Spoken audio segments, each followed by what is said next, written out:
Baik, Assalamualaikum warahmatullahi wabarakatuh. Oke, di video kali ini saya akan menjelaskan bagaimana caranya membaca laporan keuangan perusahaan asuransi syariah. Karena laporan keuangan ini sedikit berbeda dengan lembaga keuangan perbankan, tetapi dasar-dasarnya sama. Yang pertama, kita lihat dulu dari sisi aset atau dari sisi laporan posisi keuangan, di mana di sini aset ya merupakan aset sama dengan liabilitas ditambah dana peserta dan ditambah ekuitas. Kalau misalkan di bank, aset sama dengan liabilitas ditambah dana syirkah temporer dan ditambah ekuitas. Tapi kalau di asuransi syariah ini yang merupakan dana peserta. Nah, jumlah total aset akan sama dengan jumlah liabilitas ditambah dana peserta dan ditambah ekuitas. Kalau ini posisinya di sini 6700834, di sini juga 6700834. Nah, jadi kalau kita lihat di sini aset merupakan sama ya, sesuatu yang akan mendatangkan keuntungan di masa yang akan datang.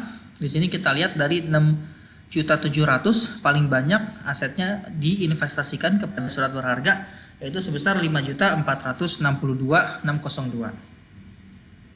Jadi dari total aset ini hampir seluruhnya diinvestasikan di surat berharga, seperti itu. Lalu kalau misalkan kita lihat dari sisi liabilitas ditambah dana peserta dan ditambah ekuitas, ini paling besar adalah dana peserta. Sedangkan liabilitas dan ekuitas ini cuma sedikit aja.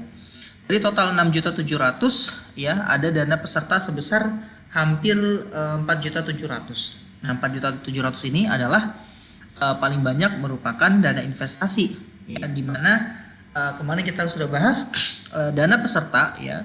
Dana peserta atau disebut sebagai kontribusi ya, atau kalau di konvensional disebut premi begitu, itu akan dibagi menjadi yang pertama dana investasi, yang pertama adalah ujroh, yang kedua adalah tabaru, yang ketiga adalah investasi. Nah, di sini ini dana titipan dari peserta ini paling banyak merupakan porsinya adalah investasi, seperti itu. Nah, lalu kemudian kita lanjut lagi ke sini, ke bagian sini, ke dua laporan ini, laporan surplus, defisit, underwriting, dana tabaru, dan laporan laba rugi. Ini saling berkaitan. Ya semuanya saling berkaitan sih. Tapi di sini saya ingin menunjukkan bagaimana kaitan dari laporan surplus, defisit, underwriting dengan laporan laba rugi. Yang pertama kita lihat dulu di sini, laporan surplus, defisit, underwriting, ada yang namanya pendapatan asuransi. Nah, ini pendapatan asuransi sebesar 697.000 ini. Ini asalnya dari mana? Yang pertama adalah asalnya adalah pendapatan kontribusi. Nah, disinilah pendapatan kontribusi ini merupakan iuran yang setiap bulan dibayar oleh peserta, seperti itu. Nah, lalu kemudian ya seperti yang udah kita bahas, premi atau kontribusi yang dibayarkan setiap bulan itu akan dibagi yang pertama menjadi bagian pengelola atas kontribusi. Ini besarnya 1.623.061. Kalau misalkan kita lihat di laporan laba rugi, ini adalah angka yang sama sebesar 1.623.061. Artinya di sini ya bagian pengelola atas kontribusi ya ini diambil dari dana iuran bulanan dan ini dianggap sebagai pendapatan bagi perusahaan asuransi. Ya. Jadi itu hubungannya antara laporan yang ini, laporan surplus, underwriting, dana tabaru dengan laporan yang ini. Nah, lalu kemudian 2 juta sekian ini dikurangin 1,6 bagian di perusahaan asuransi, lalu dikurangin hari asuransi, lalu akan dikurangin yang namanya paling besar adalah beban asuransi. Beban asuransi ini paling besar berasal dari mana? Dari beban klaim. Nah, ini kalau misalkan ada orang yang sakit atau yang meninggal dan seterusnya, ini diambilnya dari dana sini ya, dari namanya underwriting ini ya. Jadi apa itu underwriting? Underwriting itu adalah iuran bulanan yang dibayarkan oleh peserta asuransi ya, lalu kemudian dana tersebut diputarkan atau diinvestasikan yang tadi kita lihat di laporan sini ya, diinvestasikan ini seperti itu. Lalu kemudian hasil dari investasinya dikembalikan lagi ke sini, ke pendapatan asuransi, lalu dikurangin beban asuransi ya, lalu kemudian ditemukanlah sisanya. Bisa positif, bisa negatif.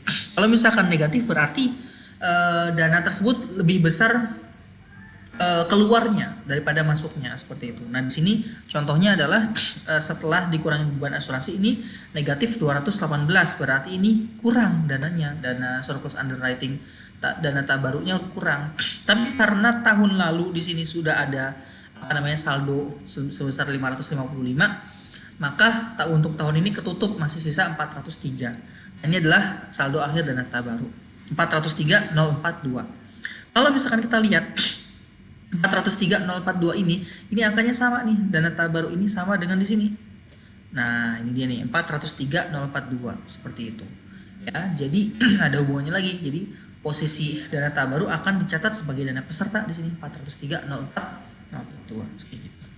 Nah, terus pertanyaannya, apakah beban operasional itu diambil dari dana tabaru sini, di dana underwriting surplus ini, atau dari ujroh? Kita lihat di sini di laporan laba rugi ternyata ada yang namanya beban usaha. Nah, beban usaha berarti diambil dari ujroh kayak gitu. Ujrohnya 1,6, 1.623.061 dikurangin beban usaha 1.100 sekian, maka ketemu laba rugi. Nah, laba ruginya di sini positif 390.371. Nah, ini kalau misalkan kita lihat ini mirip-mirip angkanya ya dengan saldo laba di sini ya. 390.977. Nah, ini kan mirip ya. Kayak gitu. Nanti di laporan perubahan likuiditas mungkin saya nggak tahu, tapi ini adalah laba rugi ini nanti akan dibagi sebagian untuk ditahan atau sebagian menjadi saldo laba. Nah, ini dicatat seperti ini. Nah, itu cara simpel membaca laporan keuangan dari perusahaan asuransi syariah. Terima kasih. Assalamualaikum warahmatullahi wabarakatuh.